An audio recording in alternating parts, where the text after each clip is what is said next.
Viewer discretion is advised.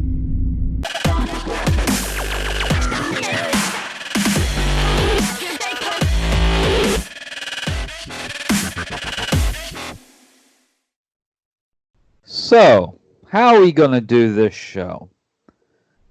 How are we going to attempt to dig into all the back and forth banter from XFL fans and anti-XFL fans this week? Because we could tell over the last couple of days through social media and websites of the pros and cons of certain things. From quarterback play to attendance to expansion talk. It's been a very, very, very interesting couple of days. And especially seeing that we're just 2 weeks into the season. And of course, welcome to the Unhinged podcast, ladies and gentlemen. I'm your host, Jay Dash, also known as Jim Rier, and my partner in crime. Hey, what's up, guys?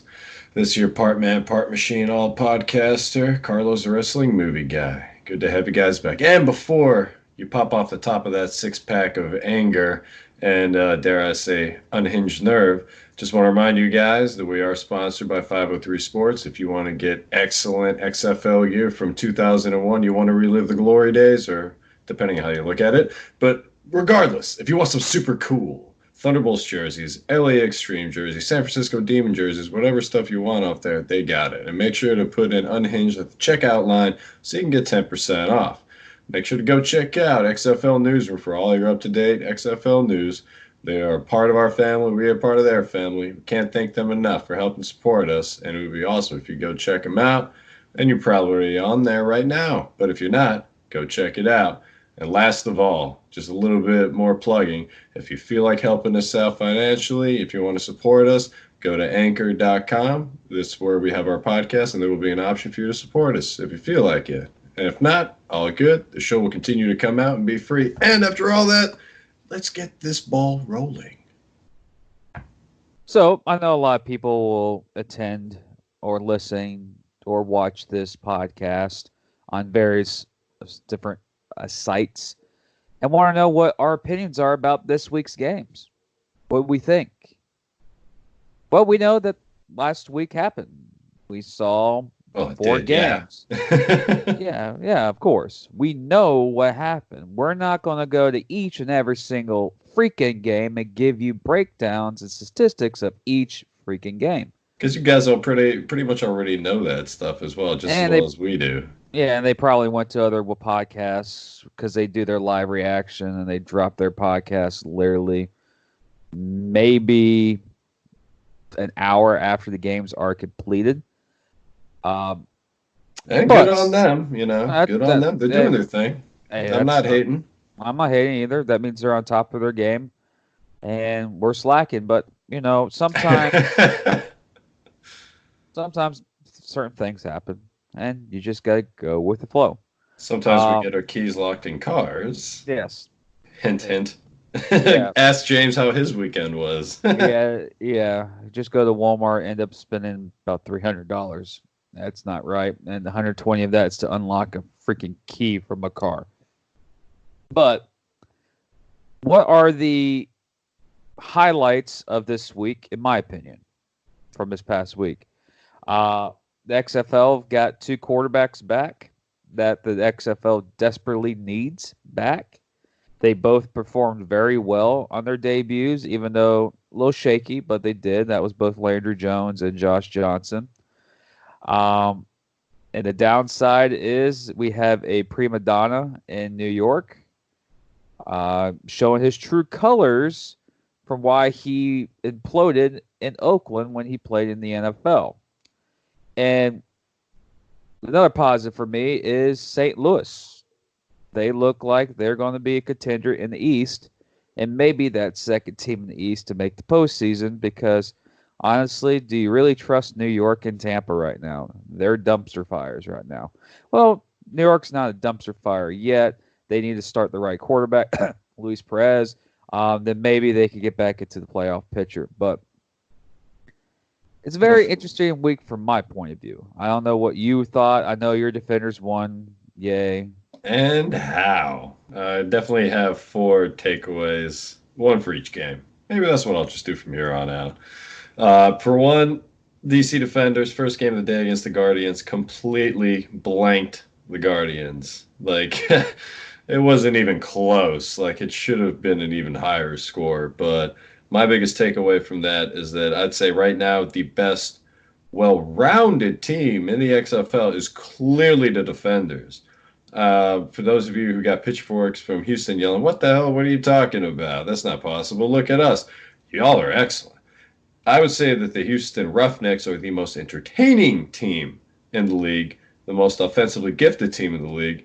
However, that defense needs some work. But I digress. Back to the Defenders. I feel that their defense is red hot right now.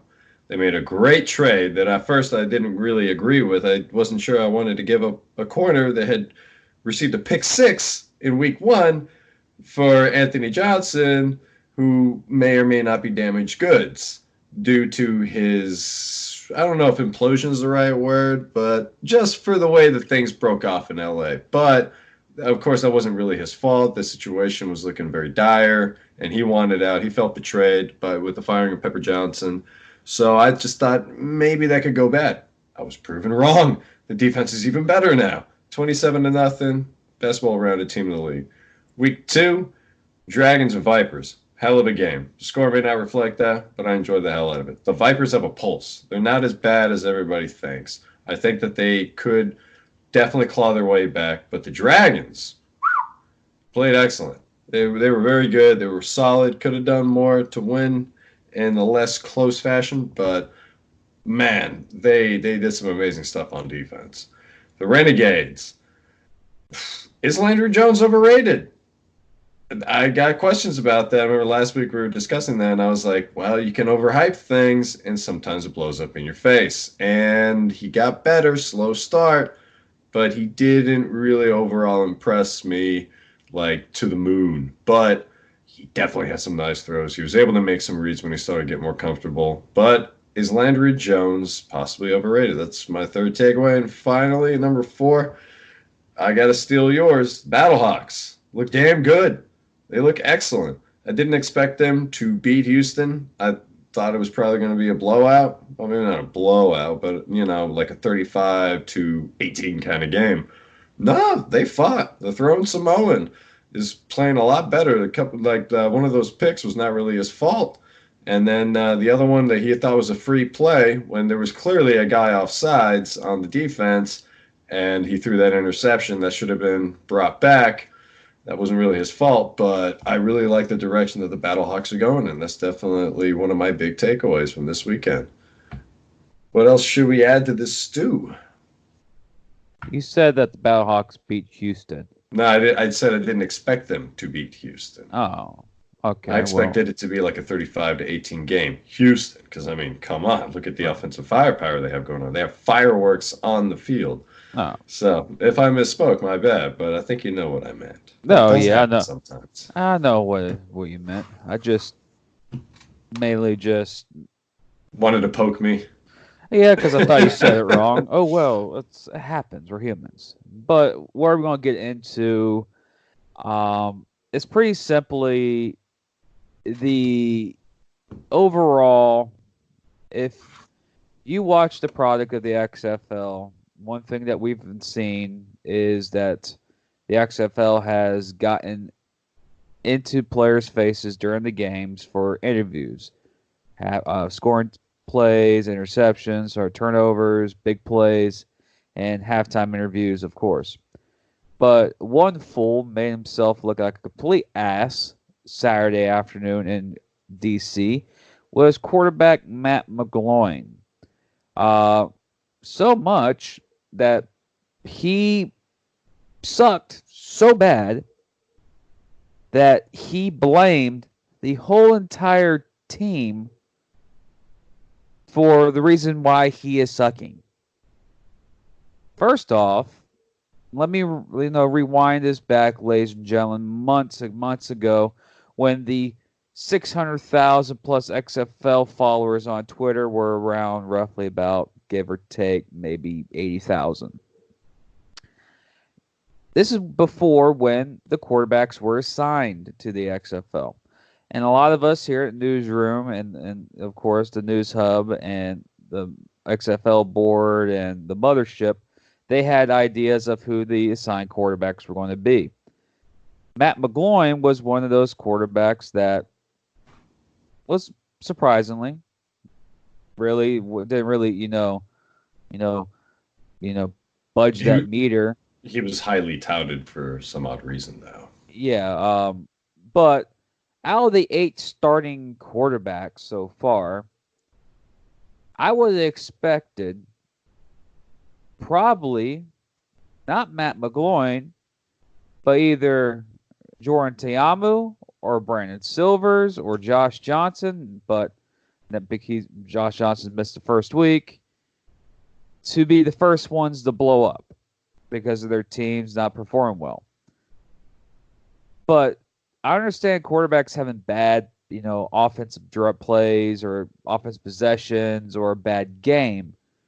But blaming your whole team, saying that you need to have a complete off-season makeover during halftime, which is 10 minutes, may I add, is a sign that you're no leader, you're a front runner, and sometimes front runners usually have talent. You're not good at a quarterback. I don't care if we're going to get Guardian fans that message us and say you don't know what you're talking about. How many of you are listening to this podcast right now ever heard of Matt McGloin until he was assigned with the Guardians? Unless you're a diehard NFL fan or unfortunately a very depressed Raider fan, you remember Matt McGloin. Dude, I didn't remember. I didn't even know who the hell he was. I'll raise my hand. I'll be totally honest. I had no clue who this guy was. Exactly. Like, people know Cardell Jones. Big name. Because he's Ohio State. Ohio State's a big university. People know Connor Cook. People down south would know Jordan Ta'amu because of Ole Miss. And if you watch the AAF last year, you'll know Brandon Silvers. So we have quarterbacks in this league that have names that a lot of fans who follow spring league football remember or follow football itself.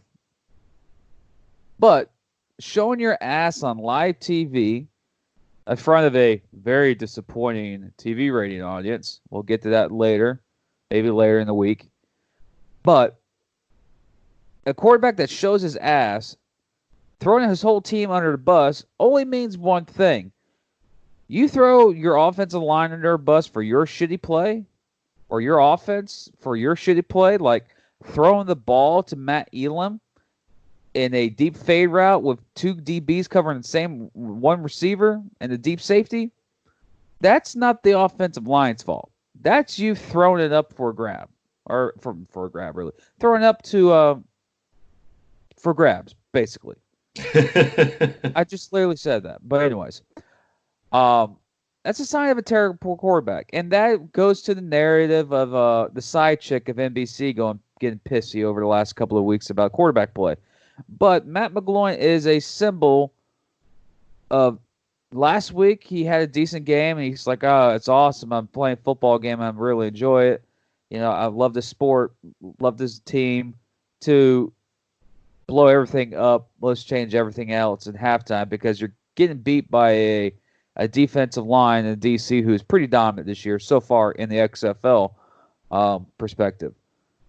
But showing your ass like that, dude, who are you? You are a meaningless, no, not meaningless. I can't be that harsh on the dude. Yeah, I can't be that harsh. You're a walk-on from Penn State that got lucky to get a starting job, and your biggest game was against University of Florida, which you threw 6 interceptions.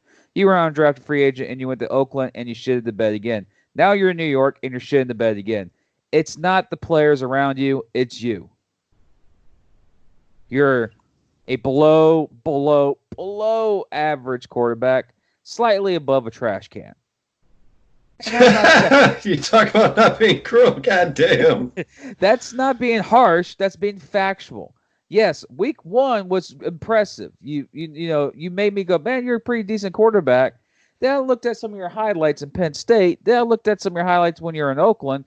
And then I saw your game against New York, and it's the same problems that keep appearing.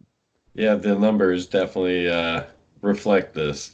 8 of 19 for 44 yards, a measly 2.3 yards per pass, and 2 interceptions for a 10.1 rating. Wow. You really got to dig deep into your Ryan Leaf bag to pull out a rating like that. Yeah. Like, that is absolutely horrendous.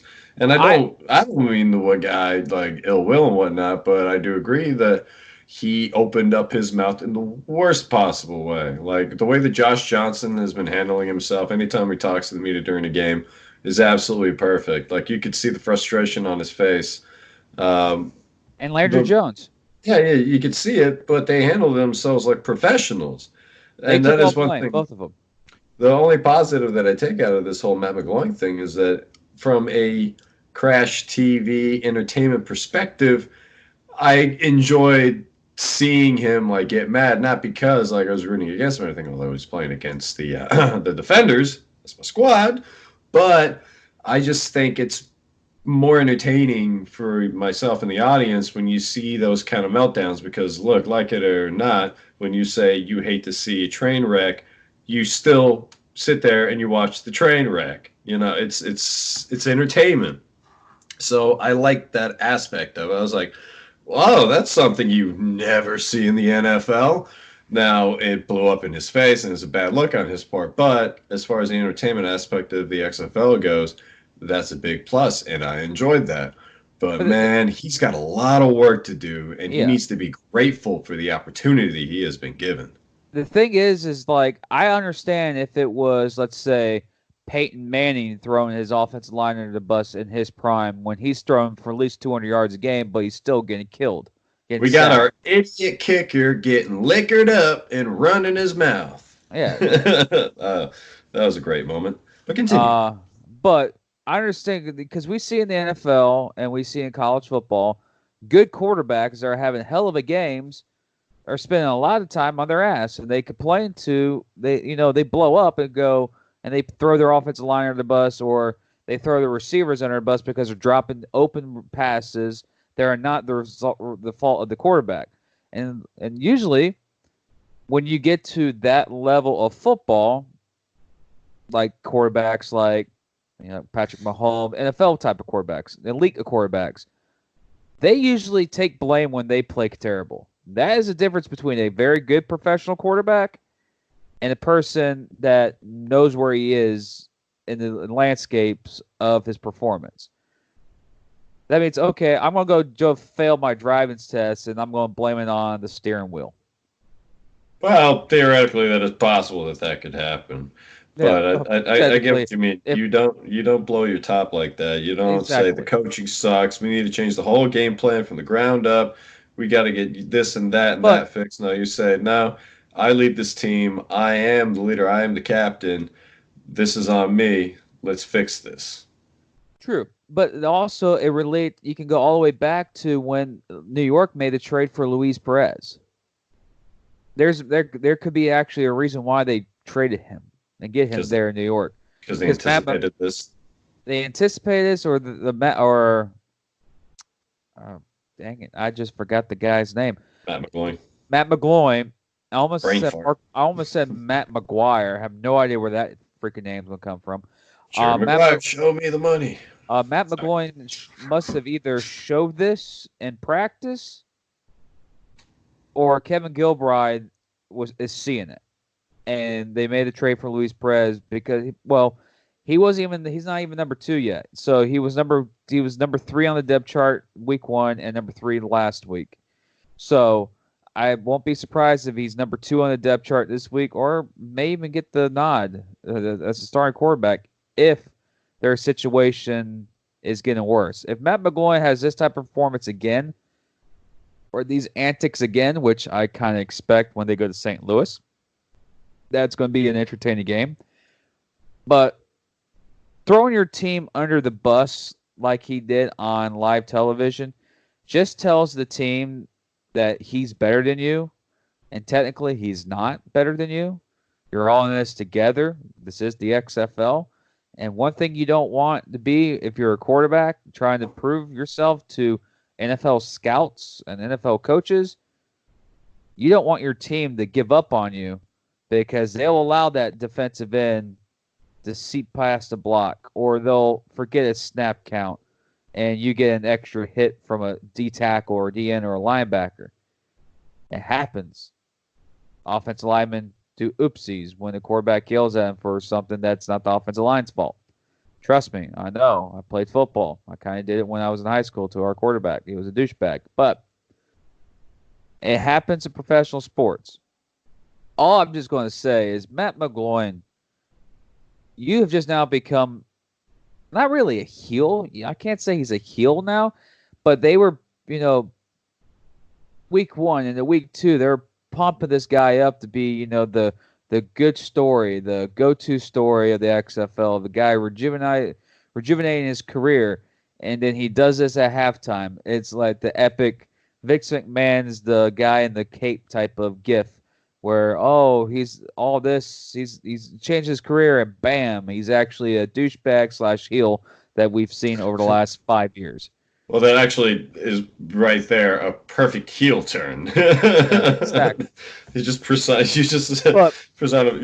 basically defined a number of turns in the history of wrestling. But I'm gonna say this. I just need to know how I made a comment earlier, just about slightly above a trash can.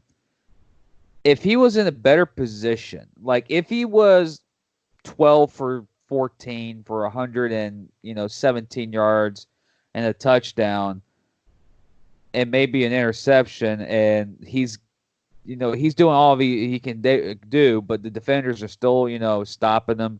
They gave up a touchdown or something like that, and the game's not as what it was like it was Saturday, and he did this kind of blowout. I'll have more sympathy for the guy. It's like, yeah, he has a point. Look at what he's doing. And his players are dropping passes or missing blocks. Understand that. But if you're getting completely dominated by the Guardians and you looking like a pack of shit doing it, you have no right to call out your teammates for your performance because you, sir, are garbage. Well, actually, that kind of, I think, brings us to our next segment, because do people have the right to call the XFL out on bad quarterback play overall? That has been a bit of a running theme this week. People seem to be, a lot of anti-XFL folks are looking for little areas that are bleeding and try to go after them like sharks in the middle of an ocean. That's true. And honestly, I think that quarterback play could very well be a big concern for the XFL. Now, I don't think that the ratings are going to be dropping drastically anytime soon, but I do think that is a problem later down the road, because right now we've got like 3 pretty damn solid quarterbacks.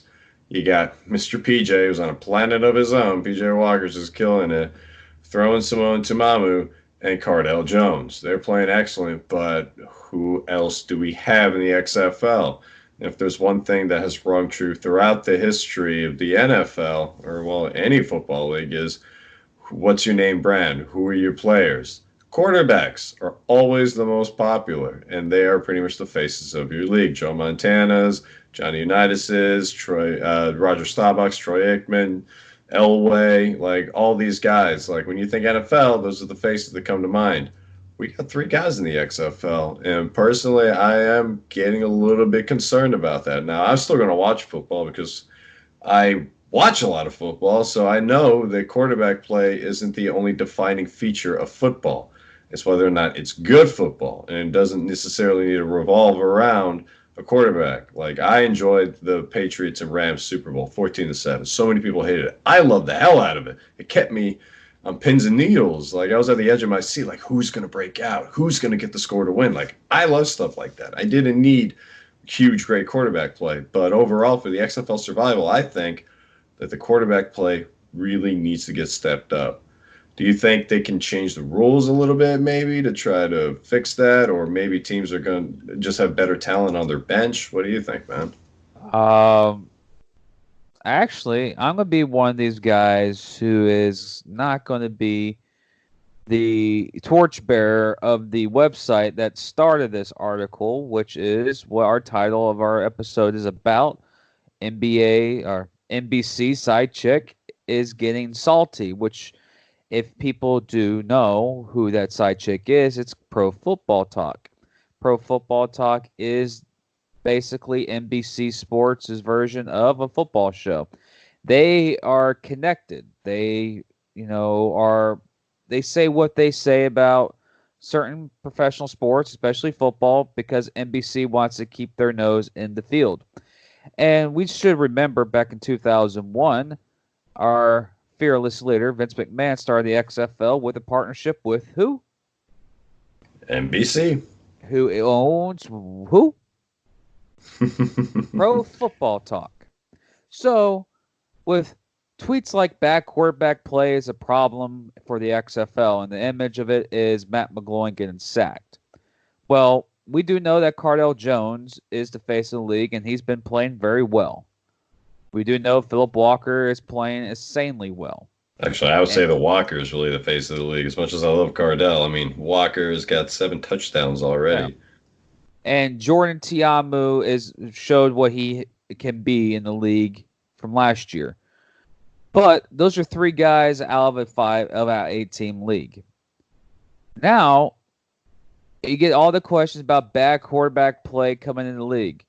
And they pointed out in this article Landry Jones and Josh Johnson's performances. Do these freaking idiots know that this is their first game back onto their rosters? Josh Johnson made Los Angeles look like a completely different team. His positively, wow, I'm starting to sound like a WWE superstar. His positive... Hey, watch it. Yeah, his positive attitude and always motivating his teammates on live TV shows me that the LA team is going to play harder with Josh Johnson under center. Landry Jones, yes, struggled early in the game, but performed very well. In the first game he played, he only threw for 305 yards his first game. That's the most yards passed by a quarterback in the XFL in the game yet this year. He struggled early, but he's going to find his way.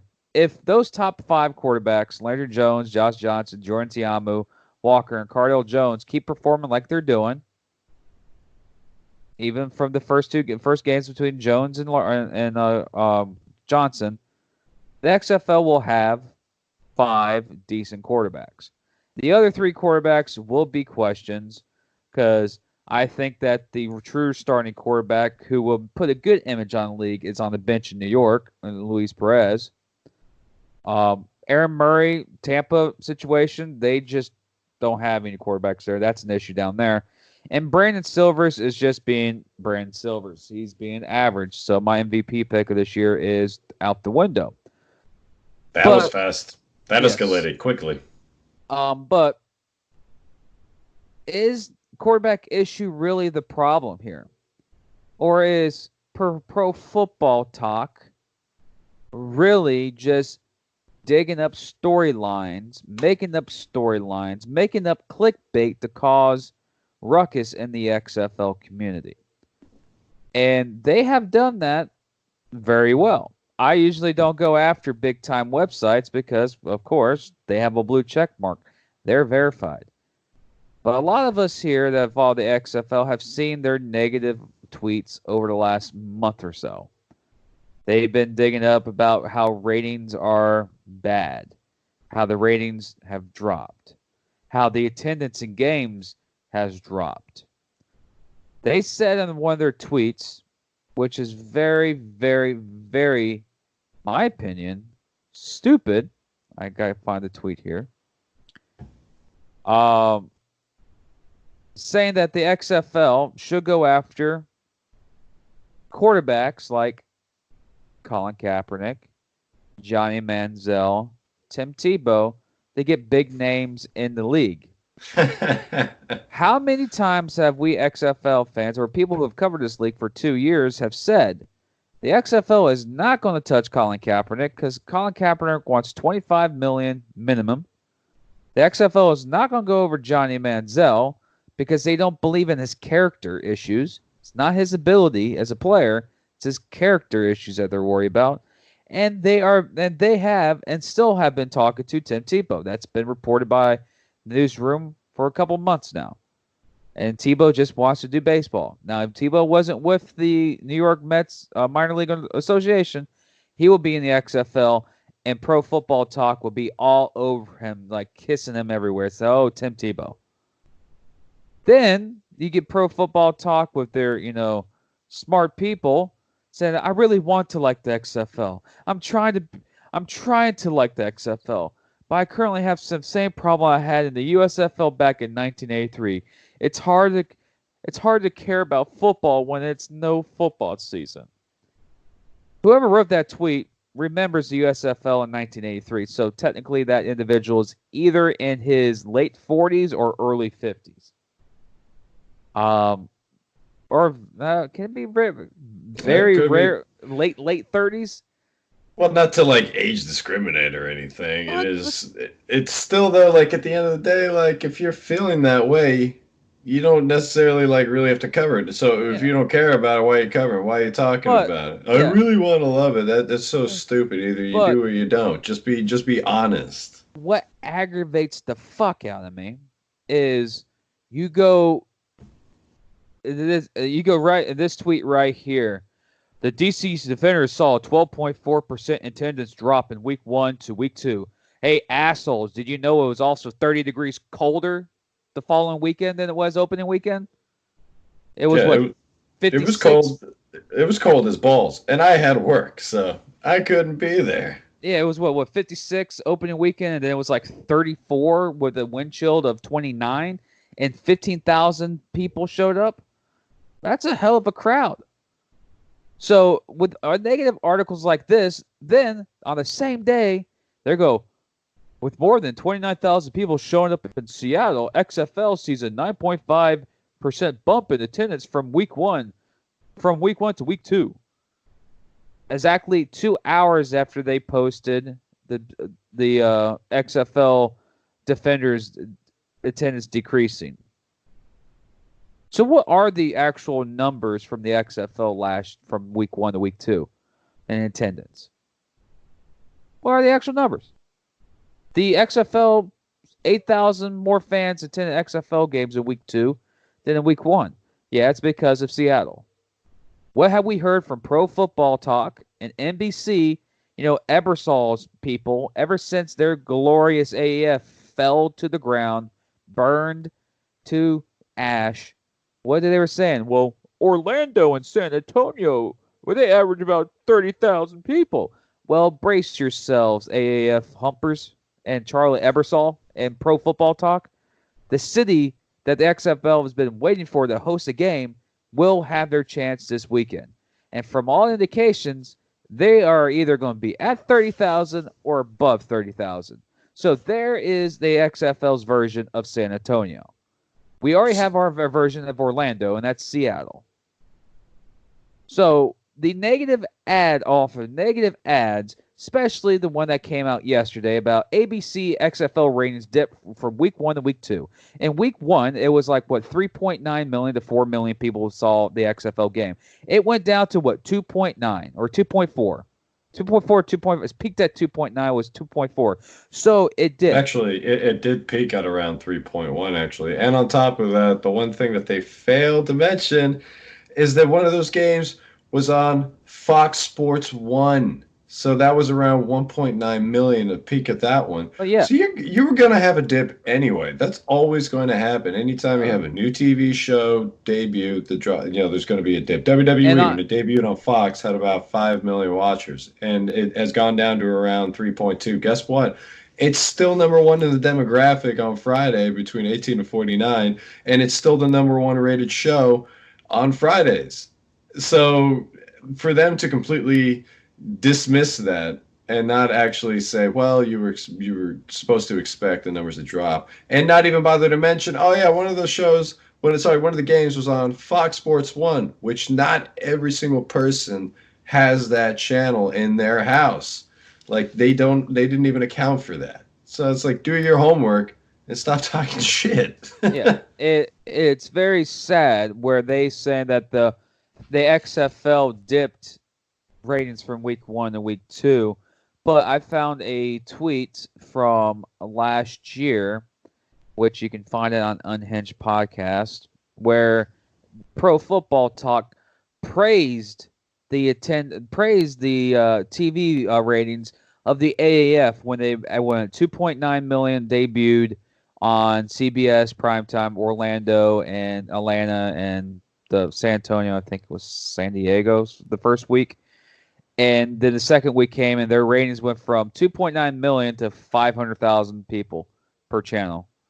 And that article was saying that football season can last longer. The AAF has proven it. But yet, you come to this week, and it's the XFL ratings fall.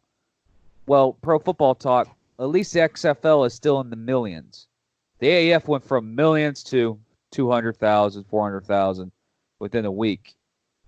Because here's the thing. The XFL is a brand. It's always been a brand. People remember it from 2001.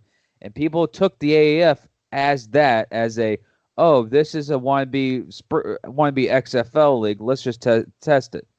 And basically, it was Charlie Ebersol and his son trying to stab back at Vince McMahon. Well, Dick Ebersol. Dick Ebersol, Charlie. Yeah, Charlie, whatever. The Ebersols. They were trying to get back at McMahon, and McMahon's like, well, thank you for showing us what not to do. We appreciate it. But if you look at the overall average of it throughout this game so far through week 2, the XFL is averaging roughly about 2.8 million people per game viewing the game. That's if you get all the games additions, divided by 8, whatever. The AAF was averaging like 800,000, but that was because all the big viewership in week 1. Let's see what the XFL does in week 4 compared to the AAF. Because in week 4 in attendance in the AAF, the average crowd size was 9,000 people in week 4. In week 4 in the XFL, the St. Louis Battlehawks, the Guardians, the Renegades, and the Vipers host all games. So the attendance may drop a little bit, but I think the Battlehawks 30,000 will help that number a lot because in week 4, only 38,000 people showed up to AAF games. And the ratings in that week were god-awful. 0.10, 0.20, and Bleacher Report forgot to report their ratings. So, Pro Football Talk. I know you guys, I respect you guys in the NFL realm. You guys do a hell of a work in the NFL, and you guys are very professional in that scheme. But stop acting like a bunch of baby back bitches because the XFL is not a part of the NBC. You guys are whining and crying, making clickbait articles to show that you still think that you know what you're talking about in the XFL. Go talk about where Philip Rivers is going to have his 12th or 13th kid. That's what you guys are good at. Not saying that they're investigating that, but they're good in the NFL. That's their job. They are websites in the XFL, including XFLnewsroom.com, our competitor, XFL News Hub, that cover the XFL over the last 2 years, that you get better information, accurate information, and we compared it with the predecessor, which was the AAF. If you talk to an average XFL fan, you told them, how many fans do you think LA is going to draw in week 1, based off of what we've seen throughout the first 2 years of the promotion of the team? A lot of us XFL guys are like, well, we'll be stunned if they get either like 10,000 people in that stadium. Well, my prediction last week, I said they'll get about 7 people. Well, they blew that out of the water. They got around almost 15,000 people in LA last week. Yeah, the Defenders dropped because of the cold weather. So you're telling me that averaging 19,000 people for a week of games is talking about attendance dropping? And that the ratings that are still in the millions that outdrew a lot of other shows including in St. Louis, the St. Louis Blues game, and also outdrawing other sporting events. The NBA. Like the NBA. And yes, well, the article about Sundays is like it took a big hit on Fox Sports 1. No shit, because the Daytona 500 was going on. And that's a big draw. Daytona 500 averages 13 million viewers every freaking year. Some sports fans are going to turn to NASCAR because NASCAR, I heard, you can bet on NASCAR just like you can bet on the XFL. And there's more money in NASCAR, especially the Daytona 500. So Pro Football Talk, do yourself a favor. Find some XFL experts. I'll happily apply to help you guys out here to talk about the league as it should be. Stop trying to, pull out your chest like you're freaking, what you're doing, and report on some information and news that can benefit the spring league. Because damn well, and like every other sports league here knows, or especially in the football realm, a spring football league is good for football because we'll see up-and-coming stars in the XFL that will make it to NFL rosters and turn out to be, Rod Smarts, Chris Avery, Tommy Maddox, those players. Stop shitting on the league because your baby from last year, that god-awful AA style football, which it was the AAF, failed. Because, I don't know, maybe because you guys didn't have money to spend the players, and last time I checked, all the bills have been paid so far for the XFL, and it looks like the lie that you've told a lot of people a couple weeks ago about Vince McMahon's going to lose about $300 million this year, or with the XFL, is starting to sound like it's going to be a bunch of hogwash because apparently he's going to be making some good money here pretty soon with the Bud Light Seltzer advertisement.